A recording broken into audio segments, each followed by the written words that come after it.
مگر روز عاشورہ اسی شان و شوکت سے یہ دشت کربلا میں بکھر جائیں گے۔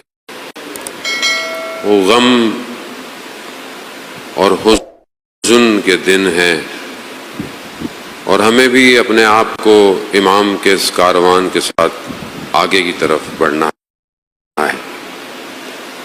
خداوند متعال نے جو ہمیں توفیق دی ہے کہ ہم اس نجات کی کشتی میں بیٹھیں، چاہے دنیا میں کہیں پہ بھی ہوں،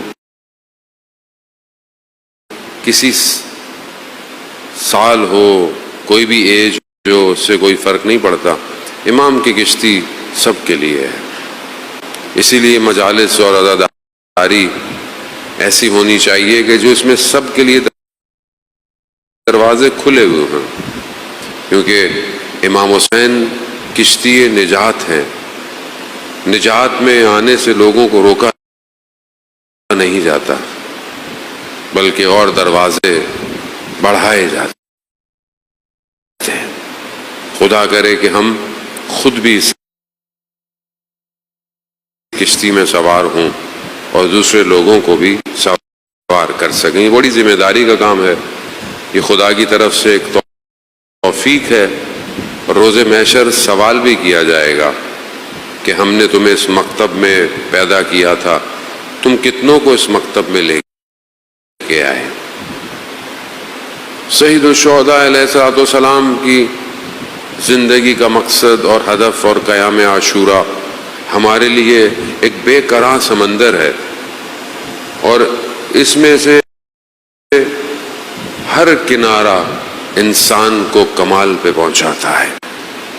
کل آپ کی خدمت میں تھوڑی بہت گفتگو کی توفیق ہوئی کہ حدیث کی روشنی میں کہ جہاں امام جعفر صادق علیہ السلام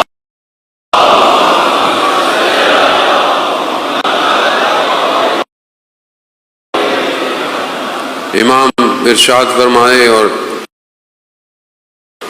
جو امام کے چاہنے والے ہیں ان کے اندر کچھ کوالٹیز ہونی چاہیے، جس میں سے پہلی کوالٹی میں نے آپ کی خدمت میں عرض کی کہ پہلی کوالٹی جو ہے وہ عقل جو ہے وہ عاقل ہونا بہت امپورٹنٹ ہے۔ اسی پہ ٹوٹی پھوٹی سی گفتگو کی۔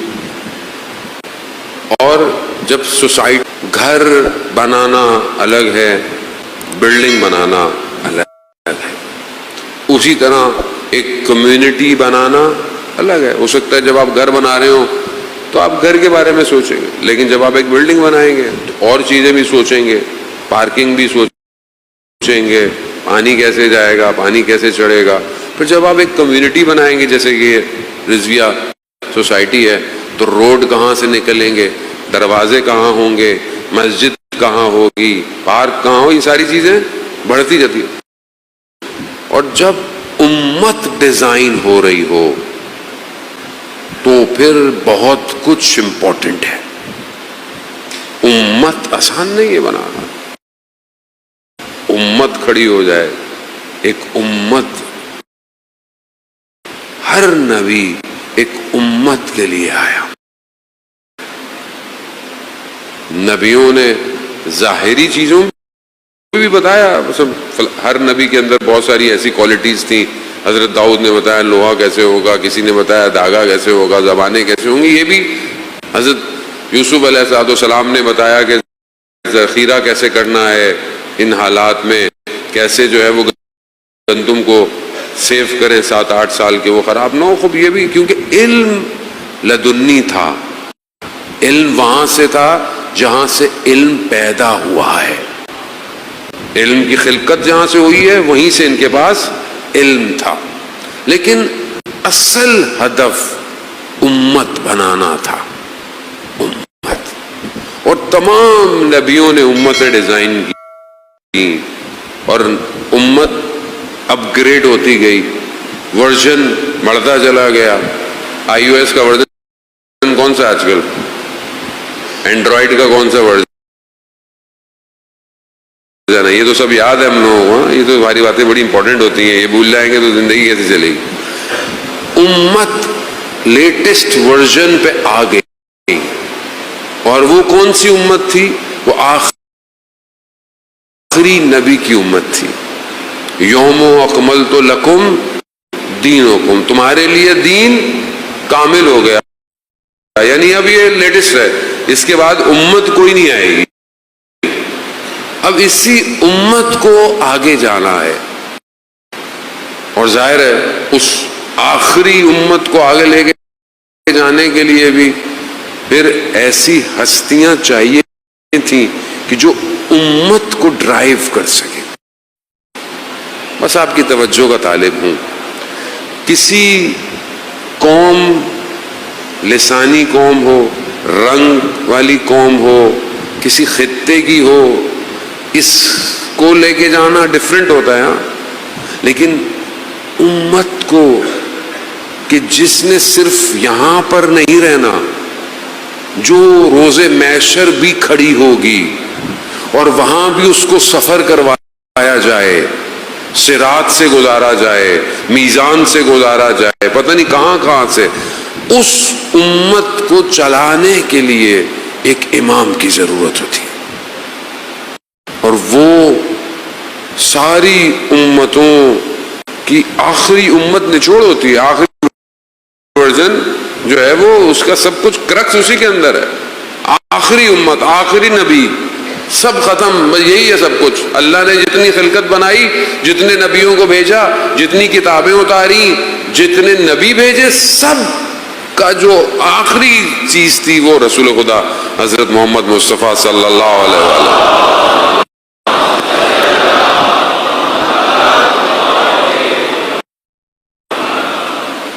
اب وہ امت کہ جہاں اتنی انویسٹمنٹ ہے نا، انویسٹمنٹ کی گئی، اب اس آخری ورژن میں وائرس آ جائے. وائرس بھی کیسا ہو کہ جو بالکل ختم کر دے. اس جگہ یہ صرف اس ایک امت کا مسئلہ نہیں ہے، یہ پیچھے 1,24,000 نبیوں کی محنت کا مسئلہ تھا. اسی لیے سید الشہداء نے کیا کہا جب مدینہ چھوڑا؟ کیا کہا کہ میں اپنے جد کی امت کی اصلاح کے لیے نکل رہا ہوں. امت یہ امپورٹنٹ تھی. خاموش وائرس ایسا آیا کہ سب سائلنٹ ہو گئے، خاموش ہو گئے تھے. کوئی بول نہیں رہا، کوئی کچھ کر نہیں رہا، کچھ کہہ نہیں رہا. اور قیامت تک کا معاملہ تھا اس عالم کا، اور پھر اس عالم کے بعد اس عالم میں بھی. اگر سید الشہداء نہیں نکلتے مدینہ سے اور کربلا نہیں پہنچتے جو آج کی تاریخ میں پہنچے، اور وہ جو قیام کیا اگر وہ نہیں کرتے، تو آج میں اور آپ خدا کی عبادت نہ کر رہے ہوتے. جو اتنا اسلام بچا ہوا ہے یہ نہیں ہوتا ہے جانے محترم. اس میں کوئی شک کی بات ہے ہی نہیں، پروفڈ ہے. یہ کسی کے پاس مکتب نہیں ہے، سب بکھرے ہوئے. صرف حسین ایسا ہے جو لوگوں کو جوڑتا ہے. یہی وجہ تھی کہ سید الشہداء نے ان 8 دنوں میں 2 محرم سے عاشورہ تک قیامت تک کی امتوں کو سیکیور کیا ہے. 8 دن میں ایسا کام کیا کہ قیامت تک کی امتیں سیکیور ہو گئی ہیں. اگر اس دروازے پہ آ جائیں انشورنس ہے. ایک آنسو کا قطرہ، حدیث ہے، خطابت کے جملے نہیں ہے. امام جعفر صادق علیہ الصلوۃ والسلام، اللہم صلی علی محمد، کہ ایک چھوٹے سے جانور کے پر کے برابر، حشرات جو ہوتے ہیں انسیکٹ، ان کے پر کے برابر اگر آنکھ میں آنسو آ جائے تو جہنم کی آتش سے نجات مل جاتی ہے. کیا کام کیا ہے امام حسین نے کہ ذرا سی آپ کی آنکھ نم ہو جائے آپ آتش جہنم کو بجھا سکتے ہیں، مگر گریا پھر معرفت کے ساتھ ہو. ایسا نہیں ہوتا. جیسے کل بھی میں نے آپ کی خدمت میں عرض کیا کہ لوگ باتیں کرتے ہیں کہ مثلا کیسے ہو سکتا ہے، رسول کے نواسے ہیں، رسول کی اولاد ہے، اور ایک چھوٹی سی جگہ پر اور اتنے لوگ حملہ کر دیں اور ایسے ہو جائے ویسے ہو جائے. اب آپ کمپیئر تو نہیں کر سکتے کربلا سے کسی کو، لیکن سمجھانے کے لیے غزہ کی مثال آپ کے سامنے ہے. ایک نیرو سی پٹی ہے، تھوڑے سے لوگ ہیں، نہتے ہیں، بچے ہیں، بوڑھے ہیں، اور دوسری طرف کتنی بڑی فوج ہے، کربلا ہے. اور اگر امت سو رہی ہو تو اب کوئی تھوڑی آئے گا اپنا خون دینے کے لیے. اب تو صرف ظہور ہونا ہے. جو آ گیا وہ بچ گیا، جو سوچتا رہے گا پھر معذرت ہی کر سکتے ہیں، اور آپ کچھ نہیں. امام زمانہ آپشن نہیں دیں گے. امام زمانہ عجل اللہ تعالی فرجہ شریف، اللہم صلی علی محمد. ابھی لوگ کیوں نہیں بولتے؟ مطلب لوگ گھبراتے کیوں، بولتے کیوں نہیں ہیں؟ بڑے بڑے حکمران، لیڈر، آپ کو سمجھ میں آیا جو اس زمانے میں حکمران لیڈر تھے ان کو کیا چاہیے تھا؟ کسی کو رے کی گندم چاہیے تھی، کسی کو جاب چاہیے تھی، کسی کو کوئی پوسٹ چاہیے تھی، کسی کو کیا چاہیے تھی. ایسے لوگ تھے نا جو امام حسین کے مقابلے میں خاموش بیٹھے رہے، خاموش بیٹھے رہے.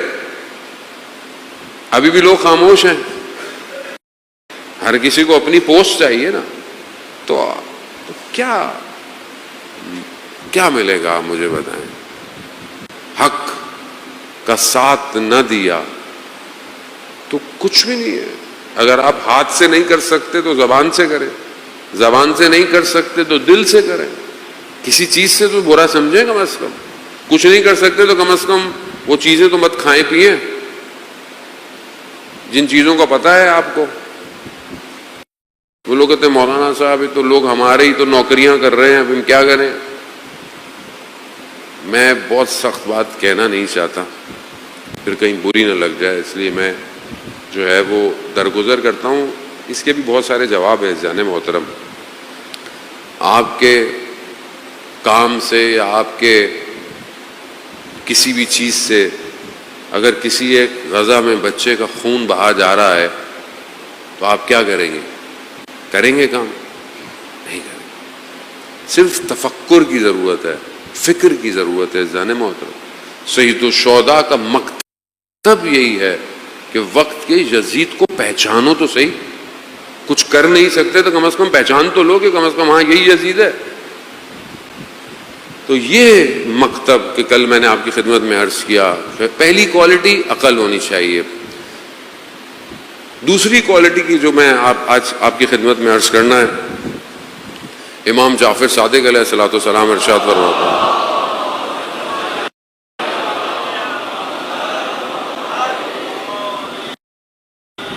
امام ایک اور حدیث میں ارشاد فرماتے ہیں کہ 5 چیزیں کسی کے اندر نہ پائی جائیں تو وہ ناقص ہے. امام فرماتے ہیں اس 5 میں سے مجھے ایک پہ گفتگو کرنی ہے، لیکن وہ میں 5 آپ کی خدمت میں بیان کر دیتا ہوں. پہلی چیز جو امام فرماتے ہیں کہ جو کسی کے اندر نہ ہو تو اس میں نقص ہے، وہ کیا ہے؟ وہ وفا ہے. یعنی انسان وفادار نہ ہو، یعنی کوئی کمٹمنٹ کرے اس کو پورا نہ کرے، وعدہ کرے اس کو پورا نہ کرے. ایک شخص آپ بولے جب بھی اس سے کوئی بات کرو یہ بات پہ پورا ہی نہیں ہوتا تو اس کی کیا ویلیو ہوگی آپ کے سامنے کہ یہ کام کرنا، ہاں میں کر دوں گا، ہاں میں آ جاؤں گا، ہاں میں یہ کر لوں گا، اور آپ دیکھیں کہ کبھی بھی کمٹمنٹ پورا نہیں ہوتا تو وہ شخص کی کریڈیبلٹی نہیں ہے. دوسری کوالٹی حیا. حیا جو ہے اس کی خیر اور بھی بہت ساری احادیث ہیں. حیا صرف خواتین کے لیے نہیں ہے کہ آپ بولے شرم و حیا خواتین میں نہیں، مرد کے لیے بھی آیا. اگر حیا نہ ہو تو انسان ادب احترام کسی کا نہیں کر سکتا. یعنی بے حیا ہو جائے تو کسی کا بھی احترام نہیں کرے گا، رسپیکٹ نہیں کرے گا. اور سب سے بڑھ کر حیا انسان کو خدا کے آگے جھکا کے رکھتی ہے. انسان اگر کسی اور کی حیا نہ کرے، کم از کم اسے یہ تو پتا ہے کہ خدا دیکھ رہا ہے. خدا تو اس کو دیکھ رہا ہے.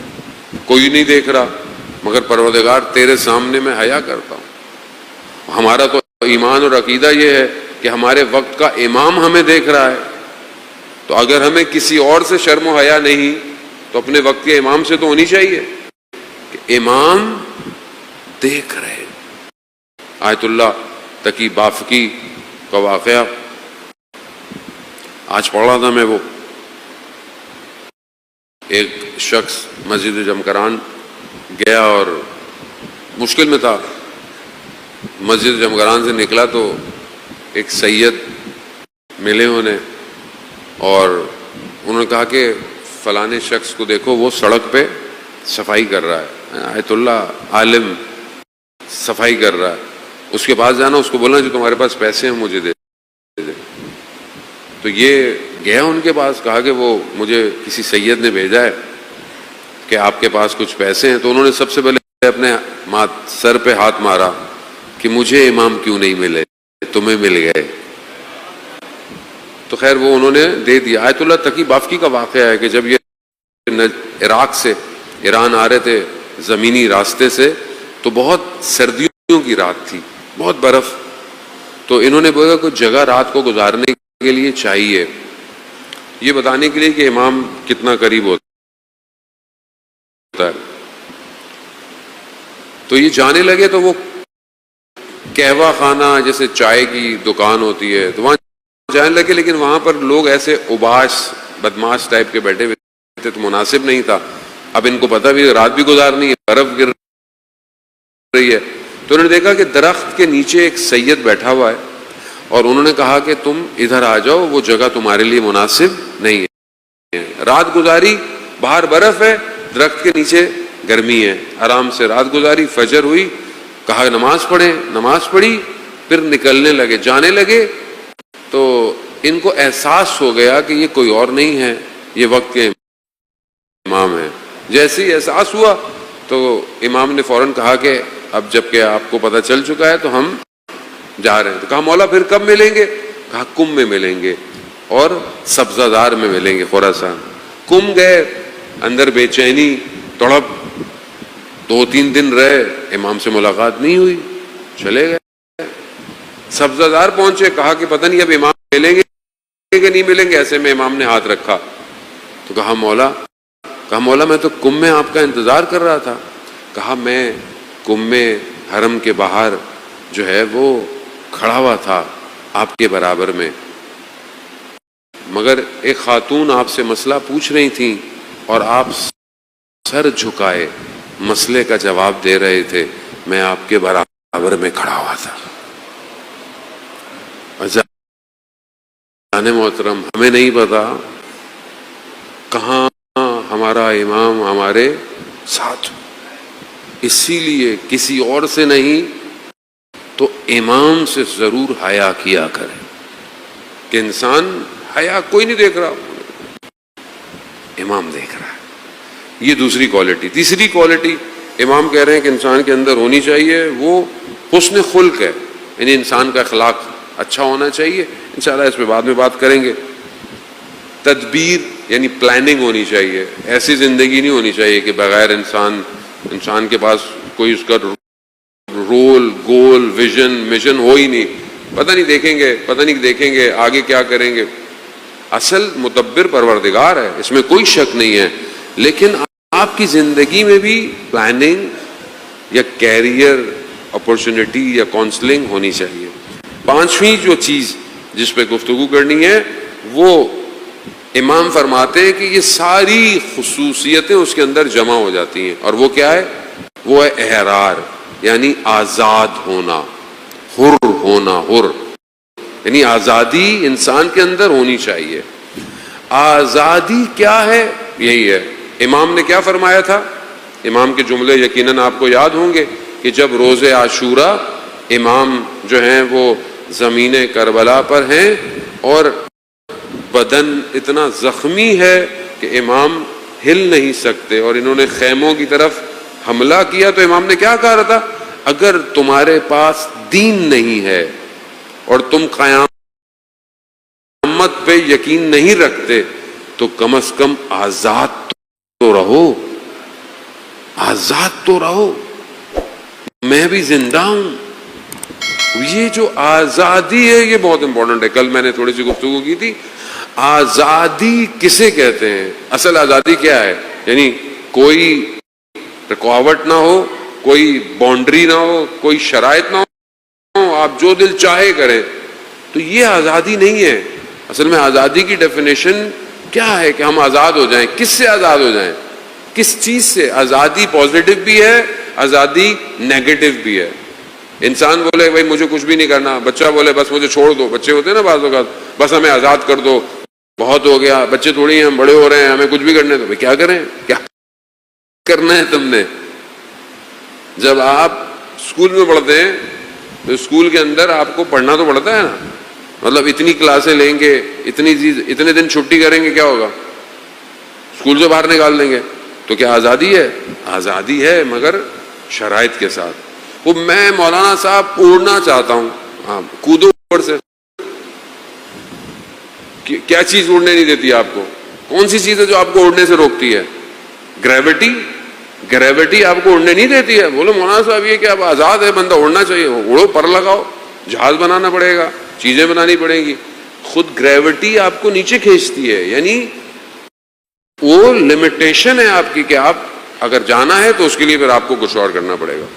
اسی طرح مطلب میں کچھ بھی کھاؤں، سب کچھ کھا لوں، سب کچھ کھا لو تو پھر ڈاکٹر پہ اٹھا کے لے کے جانا پڑے گا۔ بھائی سب بھی نہیں کھا سکتے، کولیسٹرول ہے، شوگر ہے، 100 بیماریاں ہیں، یعنی ہر چیز میں لمٹ۔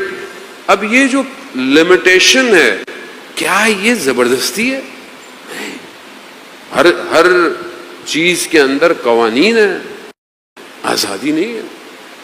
میں جہاں دل چاہے بیٹھ جاؤں، مولانا صاحب مجلس سننے کے لیے جہاں دل چاہے بیٹھ جاؤ، بس یہاں نہیں بیٹھنا بھائی، اتنی لمیٹیشن ہے، نیچے بیٹھو، یہاں نہیں بیٹھو، یہاں بیٹھو تو پھر ہم نیچے بیٹھ جاتے ہیں، ہم آپ کی سن لیتے ہیں۔ یعنی ہر جگہ آزادی ہے، مگر ایک قید ہے، ایک شرط پائی جاتی ہے۔ آپ کے بس آج کل تو دنیا کہتی ہے نا بس آزاد ہو جائے۔ اسلام جو ہے وہ سختیوں کا مذہب ہے۔ مولانا صاحب زبردستی حجاب کرائیں، نمازیں پڑھائیں، یہ کیا ہے؟ تو آزادی نہیں ہے، جو دل چاہے کریں۔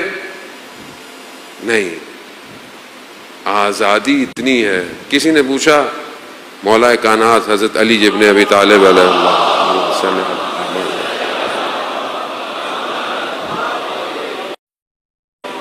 امام سے پوچھا کہ مولا اختیار کتنا ہے، مطلب کتنی ہے انسان کے پاس، مطلب آزاد کتنا ہے آدمی؟ امام نے بولا ایک ٹانگ کو بلند کرو، ایک ٹانگ اٹھا لی، کہا دوسری بھی کرو، کہا مولا یہ تو نہیں ہو سکتا، کہا اتنی اختیار ہے، اتنا ہی ہے، یعنی لمیٹیشن ہے۔ اصل آزادی جو ہے وہ انسان اپنی خواہشات سے آزاد ہو، اپنے نفس سے آزاد ہو۔ یہ اب کہاں کہاں آزادی ہونی چاہیے، تو یہ بہرحال جو ہے وہ چند چیزیں ہیں کہ جس میں ہمیں دیکھنا ہے کہ عقیدے میں انسان آزاد ہے۔ آپ کوئی بھی عقیدہ لے لیں، اس عقیدے کو انتخاب کرنے تک آپ آزاد ہیں۔ آپ کوئی بھی عقیدہ، کسی بھی عقیدے کی طرف جائیں، آپ کو کوئی اسلام زبردستی نہیں کرتا، آپ کو بتا دیتا ہے، آپشن دے دیتا ہے، ایسا ایسا ہے، آپ کی مرضی ہے، آپ کے سامنے ہے۔ کوئی خدا کو مانتا ہے، کوئی خدا کو کس طرح مانتا ہے، کوئی خدا کو الگ طریقوں سے مانتا ہے، اللہ کی مرضی، بندوں کی مرضی۔ خدا زبردستی، خدا چاہتا تو سب کو مسلمان بنا دیتا زبردستی، تو کیا ہوتا پھر؟ جنت ہی نہیں ہوتی پھر۔ جب سب ملائکہ کیا ہیں؟ ملائکہ کے اندر ارادہ نہیں ہے، یعنی وہ اپنی مرضی سے کچھ، کیونکہ ان کے اندر غرائز نہیں پائے جاتے، تو وہ تو جیسے خدا نے کہا ہے وہ ویسے ہی کرتے ہیں۔ انسان کو اشرف المخلوقات بنا کر پروردگار نے اختیار دیا اس کو۔ اب عقیدے کی مرضی ہے کہ اب آپ اپنے عقیدے کے معاملے میں انسان کا عقیدہ کیا آپ ڈھونڈیں، تلاش کریں. اور روایات یہ فرماتی ہیں کہ اگر کوئی حق کی تلاش میں مر جائے تو بھی وہ حق پہ مرا ہے، اگر واقعاً حق کی تلاش میں. لیکن آپ اپنے عقیدے کے اندر بہرحال آپ جتنا بھی چاہیں، قرآن بھی کہہ رہا ہے کہ لا اکراہ فی الدین، دین میں کوئی جبر زبردستی نہیں ہے. آپ زبردستی کر بھی نہیں کر سکتے کسی کو. ایک شخص نے ایک عقیدہ بنایا 25-30 سالوں میں، اب آپ چاہتے ہیں کہ اس کو 2 منٹ میں خراب، ایسے تھوڑی ہوگا. آپ طریقے سے اس کے عقیدے کو کر سکتے ہیں، جیسے حضرت یوسف علیہ السلام نے کیا. حضرت یوسف جب زندان میں گئے تو لوگ پتہ نہیں کیا کیا کرتے تھے، انہوں نے کسی کو یہ نہیں کہا. حتیٰ جو خواب جنہوں نے دیکھے وہ بھی آئے، جس نے خواب دیکھا وہ خود کیا تھا، لیکن حضرت یوسف نے یہ نہیں کہا کہ مثلا میں تو خواب کی تعبیر نہیں بتا رہا جب تک تم میرے رب کو نہیں مان رہے. نہیں بولا، کہا ہاں تم اتنے خداؤں کو مانتے ہو تو بہتر نہیں ہے ایک کو مان لو. اور اتنوں کو تم مانتے ہو یہ خود تمہارے لیے. یہ حضرت ابراہیم نے کیا کیا، سب کو توڑا اور جس چیز سے ابزار سے توڑا تھا اس کو بڑے والے کے گلے میں ڈال دیا. کہا کہ کس نے توڑا؟ کہا اس سے پوچھو. کہا یہ تو بتا ہی نہیں سکتا. کہا جو یہ نہیں بتا سکتا وہ تمہارے لیے کیا کرے گا. یعنی یہ ضروری ہے عزیزان محترم، آپ کسی کے اوپر اپنا عقیدہ تھوپ نہیں سکتے. آپ بات کر سکتے ہیں، استدلال کر سکتے ہیں اور طریقے سے کر سکتے ہیں. یعنی آپ مناظرہ کرنے کے لیے بھی اخلاق چاہیے. یہ بہت امپورٹنٹ ہے. ہم لوگ بہت خوش ہوتے ہیں آج کل، یہ ٹی وی یوٹیوب پہ ہمارے ہاں بہت ساری چیزیں آ رہی ہوتی ہیں. عزیزان محترم دیکھیں، بات یہ ہے کہ اہل بیت کی جو سیرت ہے نا اس کو یاد رکھیں. اہل بیت کی سیرت عقلی دلائل ہے لیکن اخلاق کے ساتھ. ایسے نہیں کہ آپ بیٹھے ہوئے کسی کے خداؤں کو، کسی کے ماننے والوں کو آپ برا بلا بولیں اور پھر بولیں کہ وہ آپ کے ماننے والے کو اچھا سمجھے. کیسے ہوگا؟ جنگ صفین کا واقعہ ہے. شخص کا نام بھی پتہ نہیں ابن کچھ کر کے تھا، میں نے نوٹ بھی کیا تھا. اس نے جنگ کے دوران سامنے والے جو تھے ان کو برا بلا کہنا شروع کر دیا. امام نے فوراً بلایا، امام یہ کیا کر رہے؟ امام نے بولا کہ اختلاف اپنی جگہ پر، بات کرنی ہے تو لاجیکل بات کرو، کسی کے لیے غلط الفاظ استعمال مت کرو. امام فرما رہے ہیں، ہم امام سے آگے نکل جاتے ہیں. نعوذ باللہ. لا آپ الفاظ، لا آپ خود سوچیں نا کہ ایک آدمی کی زندگی سٹرکچر ذہن میں جب سے وہ پیدا ہوا ہے کوئی اس کے لیے مقدس ہے. آپ کو یہ تو نہیں کہہ رہا کہ آپ اپنا عقیدہ چھوڑ دیں، لیکن کوئی کسی کے لیے مقدس ہے. اب آپ آتے ہی چھوٹا سا فلیر پھینک دیا آپ نے تو وہ آپ کے بارے میں کیا سوچے گا؟ نہ صرف آپ کے بارے میں، آپ کے پورے مکتب کے بارے میں کیا سوچے گا؟ لیکن وہی بات اگر آپ دلائل سے، اگر آپ پیار سے اس تک پہنچا دیں تو لوگ سنیں گے آپ کی بات. کیوں نہیں سنیں گے آپ کی بات؟ اور اثرات ہوتا ہے.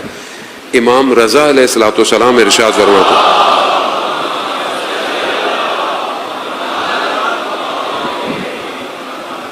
امام ارشاد فرماتے ہیں کہ تم لوگوں تک ہماری بات پہنچا دو، لوگ خود ہماری طرف آئیں گے.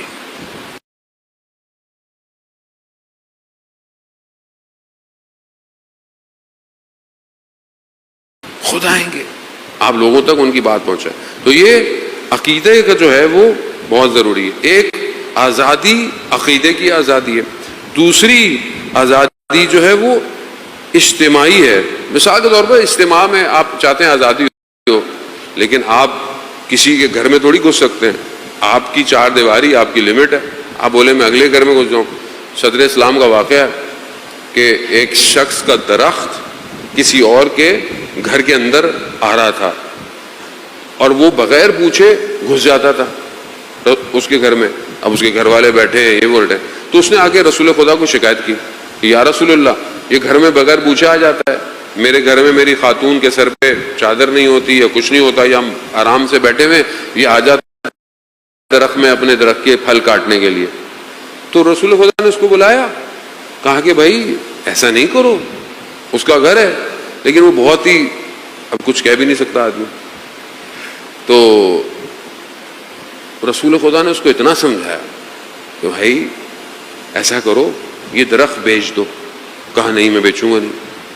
کہا اچھا ایسا کرو کہ یہ گھر خرید لو. کہا یہ بھی نہیں خریدوں گا. کہا اچھا میں تمہیں اس درخت کے بدلے میں جنت میں درخت دوں گا. تو آگے سے کیا کہتا ہے؟ کہتا ہے کہ جو چیز دیکھی نہیں اس کا سودا کیسے کروں. تو پھر بعد میں پھر کیا کیا؟ رسول خدا تھے، رسول خدا نے کچھ لوگوں کو بھیجا، کہا اس کا درخت اکھاڑ دو اور اس کے گھر کے باہر رکھ دو، جتنا دیکھنا ہے اب دیکھے بیٹھ کے. اجتماع ایسی ہے نا، آپ اجتماع میں یہ نہیں کر سکتے کہ بھائی میں فلانے کے قانون ہے. آپ گھر بنا رہے ہیں، محلے میں رہ رہے ہیں، آپ کو دوسرے کا احترام رکھنا ہے. آزادی کی ایک لمٹ ہے.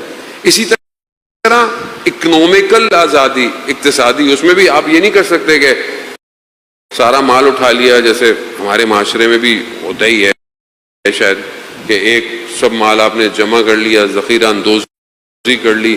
کتنی احادیث ہیں کہ جو اس پر جو ہے وہ سختی ہے کہ آپ یہ نہیں کر سکتے کہ مال ایک ہی طرف سارا چلا جائے. وقت نہیں ہے، میں بہت زیادہ اس پہ اتنی گفتگو نہیں کروں گا. اور یہ ساری جو آزادی ہے وہ آہستہ آہستہ جو ہے وہ، لیکن اب انسان جب آزاد ہے، زبان آج کے دنیا کے اندر کیا ہے کہ انسان جو ہے وہ گفتگو آزاد ہے. یعنی آپ کچھ بھی بولیں، لیکن یہ کچھ بھی بولیں ویسٹ میں صرف اسلام کے لیے. یعنی جی بولنے پہ تو آزادی ہے، کوئی کچھ بھی کہہ دے، قرآن کو کوئی کچھ کہہ دے، رسول کو کچھ کہہ دے. لیکن ابھی آپ ان کے لیے کچھ بولنا شروع کر دیں تو ابھی آپ کے ساتھ دیکھیں وہ کیا کرتے ہیں. آپ ویسٹ میں جو ہے وہ کوئی جینوسائڈ پہ بات کر لیں تو آپ پہ پابندی لگ جاتی ہے. آپ کسی پہ بھی کچھ کر لیں تو یہ کوئی آزادی نہیں ہے. اسلام بھی یہ نہیں کہتا کہ آپ کچھ بھی بول لیں. جو بھی بولنا ہے اس میں پہلی چیز حکمت ہونی چاہیے.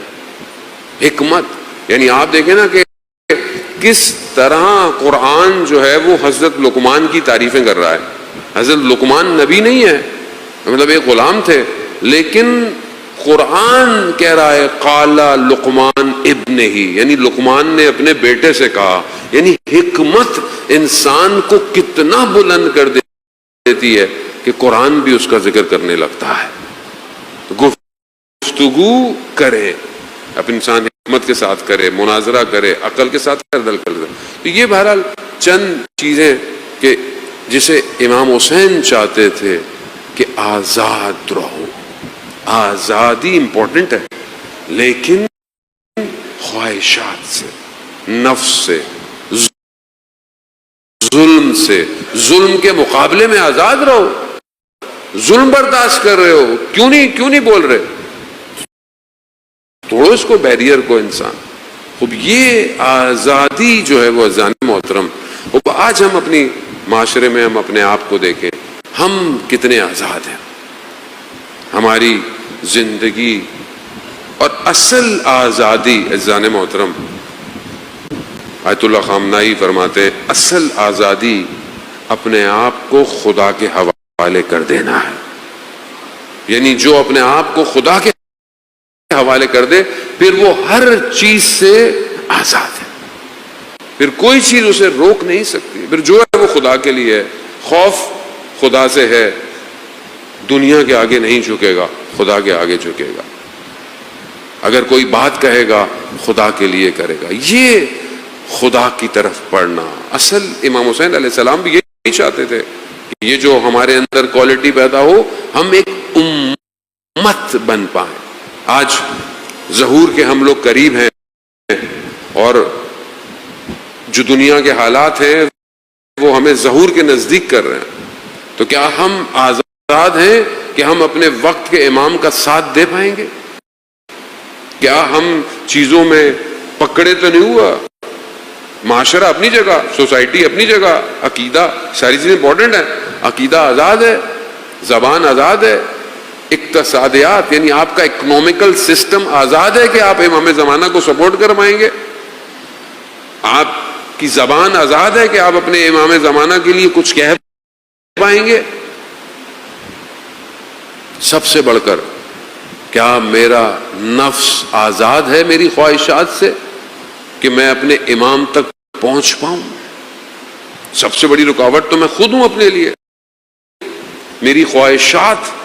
عزیزان محترم، یہ بہت تھوڑی سی زندگی ہے، اور اس تھوڑی سی زندگی میں اپنے آپ کو ایسا. امام حسین علیہ الصلوۃ والسلام ارشاد فرماتے ہیں،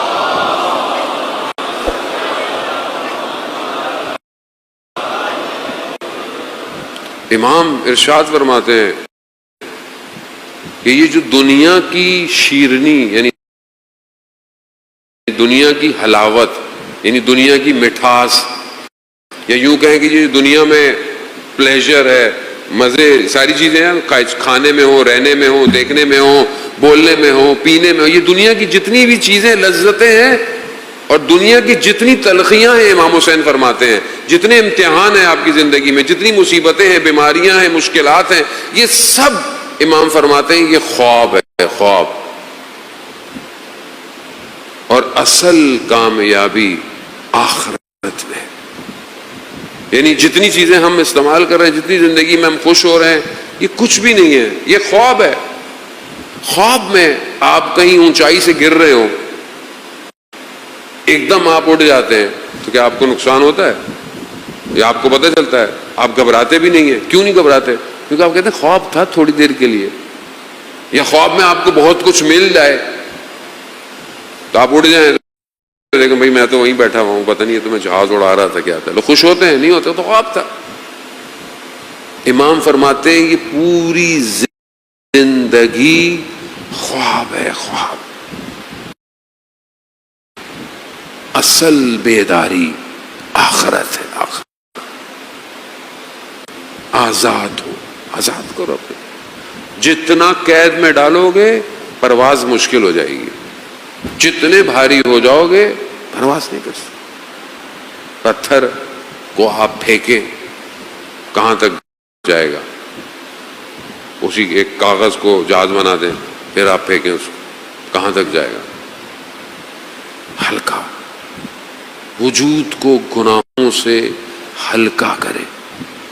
دنیا کی یہ جو اٹیچمنٹ ہے ہلکا کرے. جتنے ہلکے ہوں گے اتنی تیزی سے پرواز کریں گے. کربلا اسی لیے ہے. آؤ اپنے آپ کو آزاد کرو اور اپنے آپ کو اپنے امام کے حوالے کر دو. خود نہیں جا سکتے، کوئی مسئلہ نہیں، امام لے کے جائیں گے. آپ کے سامنے یہ جو لوگ کربلا میں آئے تھے، کیا یہ سب بہت پہلے سے کہیں پہنچے ہوئے تھے؟ نہیں، یہ امام تک پہنچے، امام لے گئے. آج دوسری محرم کارواں جب آیا تو کارواں کو کس نے روکا؟ جس نے رخ اس طرف کیا کون تھا روکنے والا؟ حر نے روکا کارواں. اور امام کے جب سواری کو پکڑا تو امام نے کیا کہا؟ حر تیری ماں تیری عزا میں بیٹھے. یہ عرب کے لیے بہت سخت جملہ تھا، عرب کلچر میں بہت سخت. مگر حر نے جواب نہیں دیا. کیوں؟ کیونکہ حر اندر سے آزاد تھا، آزاد تھا. حر نے کیا کہا؟ کہا مولا میں آپ کی والدہ کے احترام میں کوئی اور ہوتا تو میں جواب دیتا. اندر سے آزاد تھا. جو اندر سے آزاد ہے وہ اسی در پہ جھکتا ہے. جو جھک نہیں رہا اس کے لیے پریشان مت ہوا کریں، وہ آزاد ہی نہیں ہے. جو آزاد ہے وہی انہی کا غلام ہے. اصل آزادی یہی ہے. ہر شب عاشورہ اذان محرم 2 محرم خیمے امام جب اس سرزمین پر آئے ہیں، آپ سنتے رہتے ہیں، میں دوبارہ تبرکاً آپ کی خدمت میں عرض کر رہا ہوں، امام جب اس سرزمین کے پاس آئے تو بعض لوگ کہتے ہیں سواریاں رک گئیں، چل نہیں پائیں۔ امام تھے ہماری تعلیم کے لیے۔ امام نے پوچھا یہ کون سی جگہ ہے؟ کسی نے کہا نینوا ہے۔ امام نے کہا اور اس کا کیا نام ہے؟ کچھ اور نام، کربلا کے چند نام ہیں جو بتائے۔ پھر جب کسی نے کہا نا یہ کربلا ہے تو بس امام نے کہا عباس یہی خیمے لگا دو۔ بس عزیزان محترم 2 محرم خیمے لگ گئے۔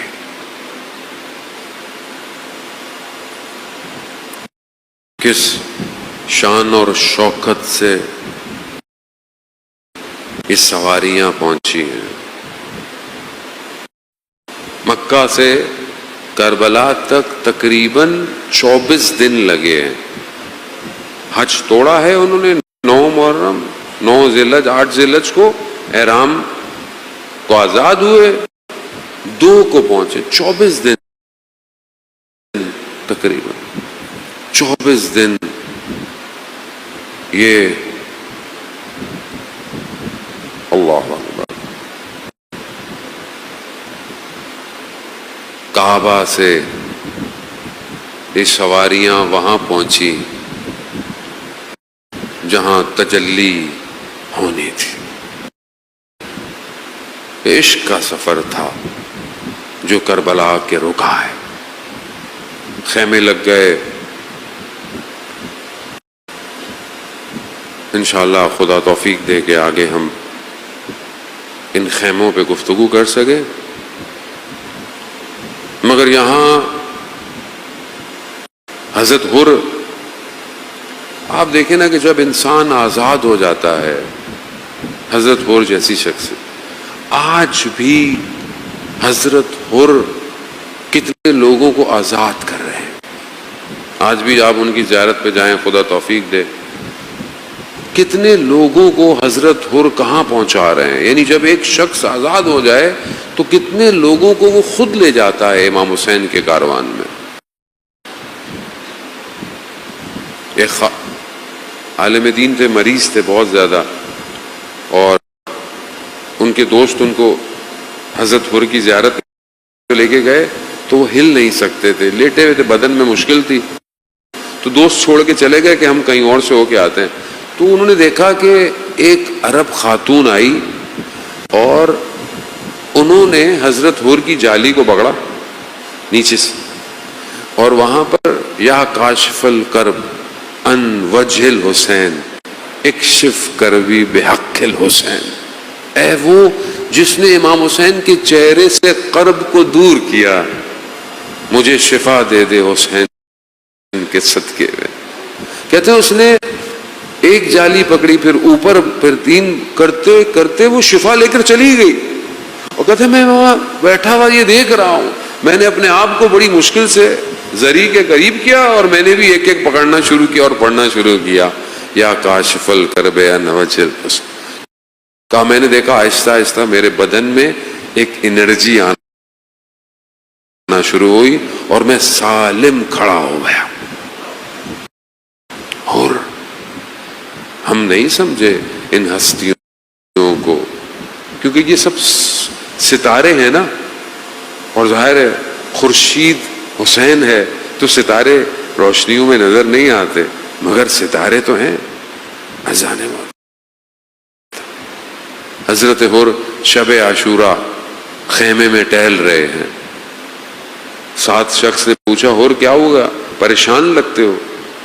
کہاں قرار نہیں تھا کہ صبح جنگ ہو، میں تو جنگ کے لیے نہیں آیا تھا۔ تو وہ سمجھا کہ شاید ڈر گئے۔ کہا حر کوفہ میں سب سے شجاع ترین شخص اگر کوئی پوچھے کون ہے تو تمہارا نام لیتے، تمہیں کیا ہو گیا؟ کہا نہیں، میں اپنے آپ کو جنت اور جہنم کے درمیان میں دیکھ رہا ہوں۔ بس حر نے وہ رات گزاری اور دن ہوتے ہی امام کی خدمت میں گیا اپنے بیٹے کے ساتھ. جناب علی اکبر نے امام حسین سے کہا کہ بابا حر آئے ہیں. امام نے کہا ہاں حر کو آنے دو آنے دو. حر آئے امام کی خدمت میں, خدا کی بارگاہ میں توبہ کی. امام نے حر کو قبول کیا. حر نے کہا مولا مجھے اجازت ہے؟ کہا ہاں اجازت ہے. امام حسین جیسی شخصیت کوئی آئے اور امام اسے نہ بٹھائیں, لیکن امام نے کہا ہاں جاؤ. کیسے بٹھاتے؟ کوئی آئے تو کم سے کم پانی تو پلاتا ہے انسان, اور خیموں میں پانی نہیں تھا. کتنا کریم ہے حسین, اور اتنی ہی بڑی مظلومیت کہ کوئی حسین کے پاس آئے, ہاں ہاں حر جاؤ جاؤ. حر جانے لگے, کہا مجھے اجازت ہے میں اہل حرم سے معافی مانگ لوں؟ عزیزان محترم خیموں کے باہر بیٹھ گئے اور یہی کہا کہ بیویوں سے کہ روز قیامت میری شکایت اپنی والدہ سے مت کیجیے گا. اللہ حر بھی جانتے ہیں نجات کہاں سے ملنی ہے. حر جانتے ہیں جانے محترم. ظاہر ہے جس ماں نے چکیاں پیس کے حسین کو پالا ہو, وہ ماں جانتی ہے نا حسین کیا ہے. ہمیں تو نہیں پتا, خدا کرے کہ ہمیں معرفت ہو, لیکن ماں ماں ہوتی ہے. تو جب امام حسین دنیا میں آئے تھے تو آپ جانتے ہیں کہ جب رسول خدا کے ہاتھ میں بلایا, حضرت جبرائیل آئے اور وہ سب بتایا, تو رسول خدا گریہ کرنے لگے, رونے لگے. جب یہ دیکھا تو امام علی آئے, کہا میرے بیٹے میں کیا ہے؟ وہ بھی رونے لگے. بیوی تشریف لائی, کہا بابا میرے بچے میں کوئی مشکل؟ کہا نہیں, مجھے جبرائیل نے آ کے یہ بتایا. تو بیوی بھی رونے لگی اور روتے روتے یہی پوچھا, بابا جب حسین کے ساتھ یہ ہوگا تو آپ ہوں گے؟ کہا نہیں. کہا علی ہوں گے؟ کہا نہیں. کہا میں ہوں گی؟ کہا نہیں. تو کہا بابا میرے حسین کو کون روئے گا؟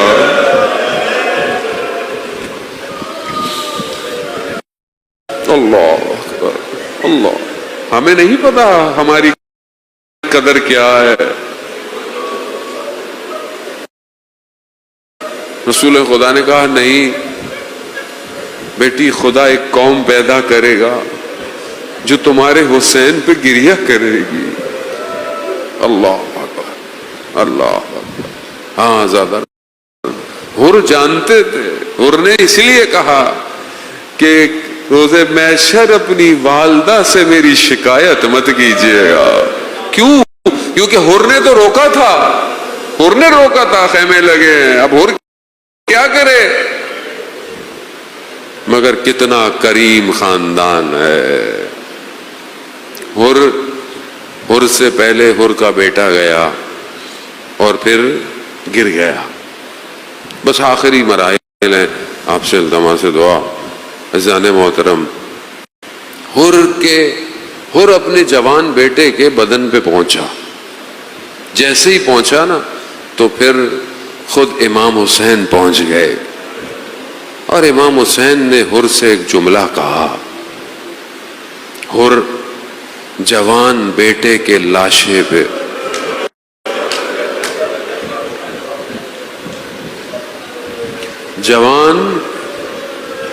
جوان بیٹا پتا ہے نا آپ کو کسے کہتے ہیں؟ جوان بیٹے کے لاشے پہ حر باپ نہیں آتا, باپ نہیں آتا.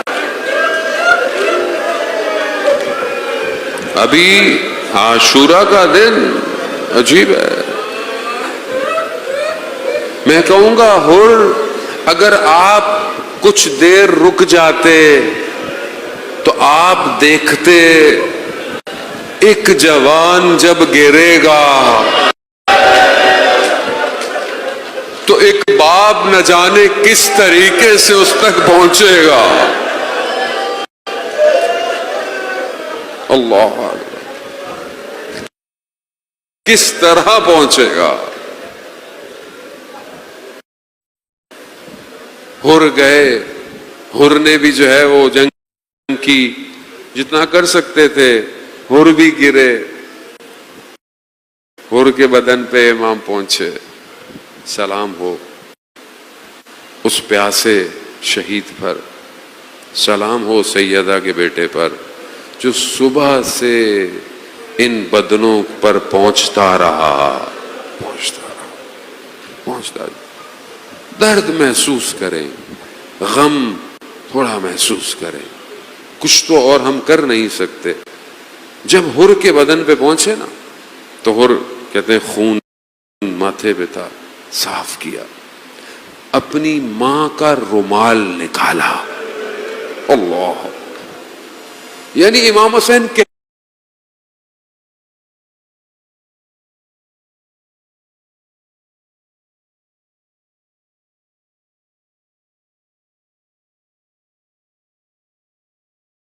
عمر اور سلامتی عطا فرما.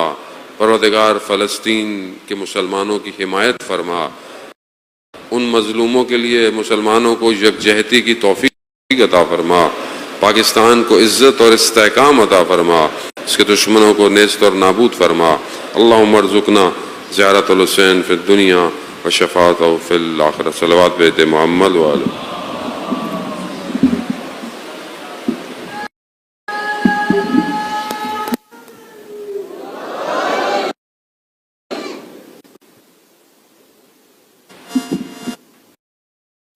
یا